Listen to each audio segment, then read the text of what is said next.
Now let us remember Barack Obama's favorite novelist, the Nobel Prize winning Toni Morrison. Now, if you're not inclined toward the literary life, maybe you've never read any of Toni Morrison's book, but besides being a famous novelist, she was also considered herself something of a social commentator. Well, yeah, those two things did work together. And in this famous story from The Guardian over there in England, Toni Morrison famously said she wants to see a white man convicted for raping a black woman, because just like Jussie Smollett, just like all the talking heads on TV right now, they are convinced that white people are roaming the country, attacking people like Jussie Smollett, putting nooses around their necks, sprinkling them with bleach, beating the hell out of them. Or in the case of mass shooters, they're convinced that white people are roaming the countryside with high-powered weapons, killing people just because they don't like the fellas. So maybe Toni would be happy today to see, on the day of her death is reported, that even though her one fairy tale never came true, because white on black thing is not a thing, black on white rape is a thing happening thousands and thousands of times per year. About 10 years or so ago, they stopped reporting the racial dimension of rape.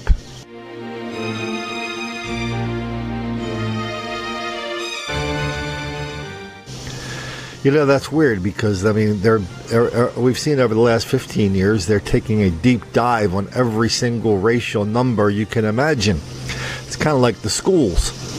In schools, you know, they can tell you exactly the numbers, the difference between white children and black children, on discipline, on expulsions, on grades, and they know because of the enormous gap between those numbers, there's only one reason for that, and that is white racism.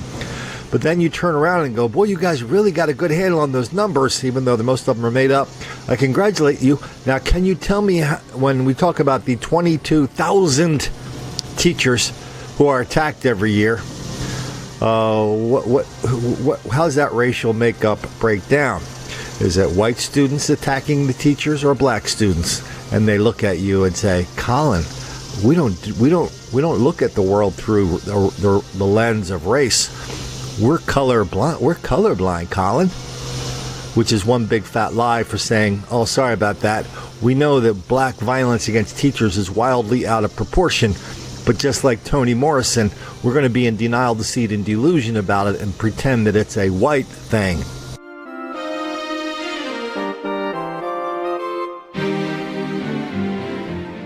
Washington Magazine every year asks the current president what their favorite book is, and on one occasion, President Obama said, well, his favorite novelist was Toni Morrison, and his favorite book is the one that got all her attention, the one that helped her win the Nobel Prize. The main thing of that book was that black people were going around killing white people in revenge for acts of literary racism. I say literary racism because these things don't happen in the real world. So in Toni Morrison's imagination, white people were going around the country killing black people, and in her book, for every black person who died, 2 white people would die.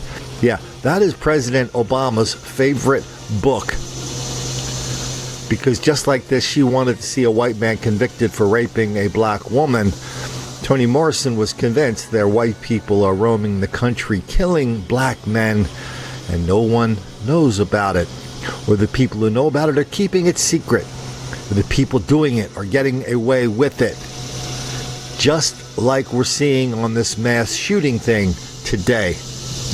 So this is the second day after the mass shootings, the second and third day stories, and by now we've all seen all the Democratic presidential candidates standing in line to top each other about how this is all caused by white supremacy, and how the one at the top causing it all is not those 2 losers who pulled the trigger, but of course it's all because of President Trump and all of his white supremacy speeches, where he explicitly tells people to go out and kill black people. Yeah, that's what they're saying.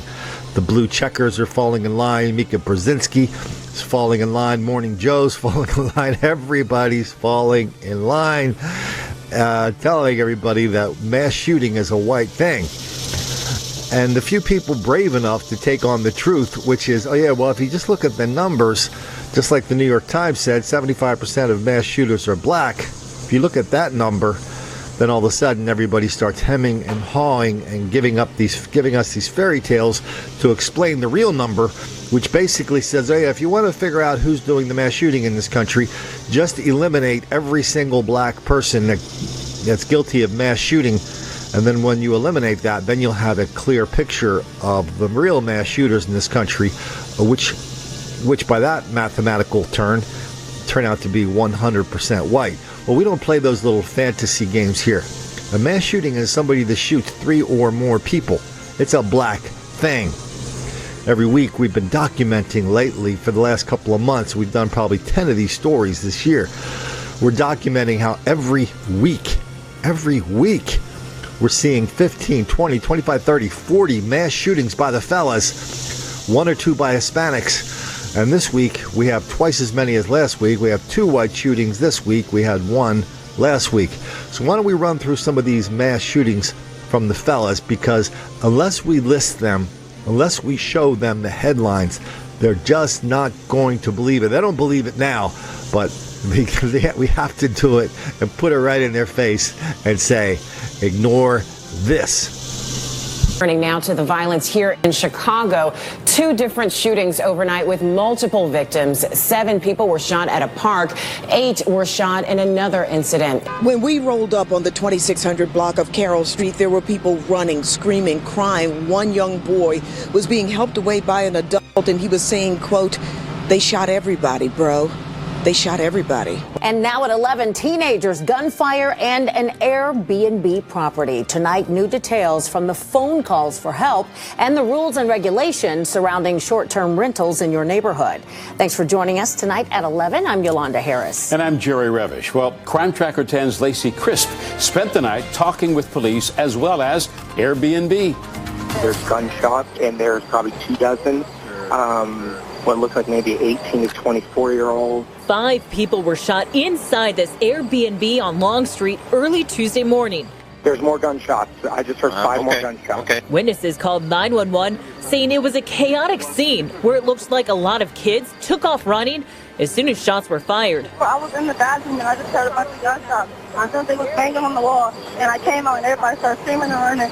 And this is not even my house. I got an Airbnb. The owner of that Airbnb explains there were only supposed to be 4 people at the house. She watched from the doorbell camera as dozens of people went inside the house. Later in the night, this alarm system went off. It went offline, and they unplugged the hub.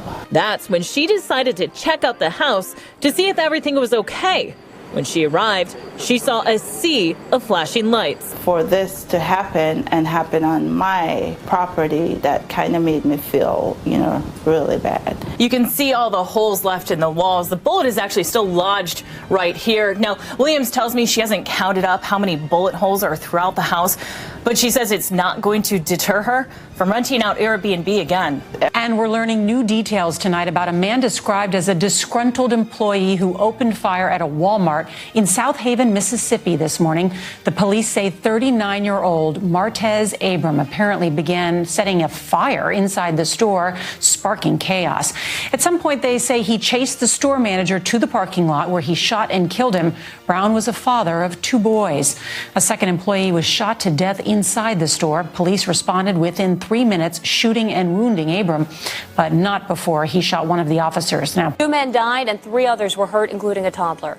Police say they found 3 crime scenes, one at North Broad Street and First Avenue, another on 2nd Avenue and Butte Street, and another at First Avenue and Butte Street. According to police, 22-year-old Aaron Porter shot into a car parked in a driveway on North Broad Street. He hit 24-year-old Devontae Wilson, a female relative, and the woman's 2-year-old daughter. And Dan and Betty, the victims at this vigil might as well have been sitting ducks. You can see all right here behind me, over a dozen shell casings have been documented on the corner of Buffalo and Sterling.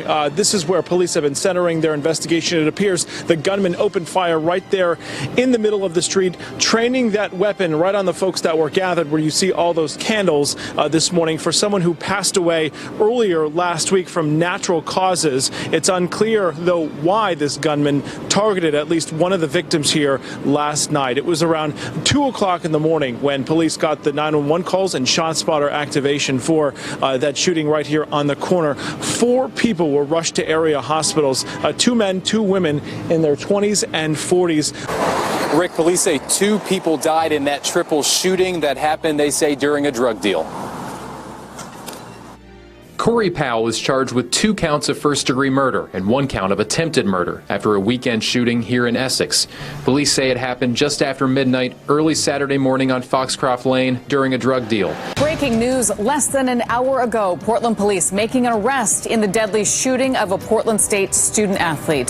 The university named him as 22-year-old Deontay Strickland, a gifted basketball and football player. Portland police say 2 other women were shot, but they are expected to survive. North St. Louis this morning, dozens of shell casings spread across Cote Brilliant as 3 men are recovering in the hospital. Update: 1 person is dead, 2 people wounded after a shooting this afternoon in Benton Harbor, and the suspect is still on the loose. Morning, St. Louis police are investigating a triple shooting overnight in North City.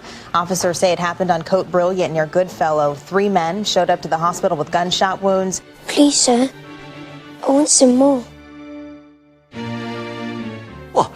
And here at home, a violent night in our city after 7 people were shot in 2 separate incidents. 5 people were shot inside District 45 Lounge, a nightclub on Finch Avenue West near Kiel. Police say the club was packed when the shots rang out around 2 a.m.